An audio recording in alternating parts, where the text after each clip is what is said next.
Our website is huge in our business. You know, we don't have a storefront. We have trucks on the road.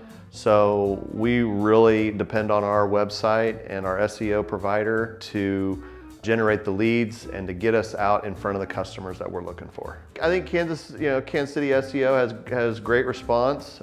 You know, we understand that as a business, it takes time to do a quality job. We trust the pros at Kansas City SEO to do their job. It's been 8 or 9 years. Because when I founded it and tried to be a real business, I was like, I need to get on the internet. So I Googled SEO Kansas City, and who better to call than the guy that comes up at the top of the page, because if he can't promote his own business, then what business can he promote? So Kansas City SEO is top notch in our opinion.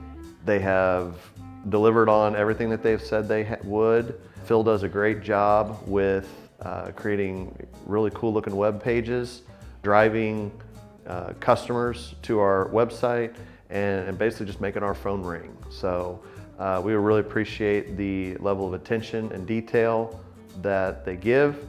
We're excited for this new revamp that we're doing. This will be our second website that we've done with Kansas City SEO, and we're excited to update it with new and exciting content, video, just all the neat things that have progressed. So we've had a website with them for over 8 years. Time for a refresh. So we're really happy with what we've had before, and I'm sure we'll be happy with what we have after. It takes time to build up your SEO presence. Anybody that thinks that they hire an SEO company and it's going to magically make their phone ring, their expectations are incorrect. It did take a while for it to be able to work, but that was an expectation that Phil set. We were fine with it, and after we put the time and the energy into it, like they said, it works as we had hoped. Yeah, we would highly recommend Kansas City SEO to anybody that's looking for these kind of services.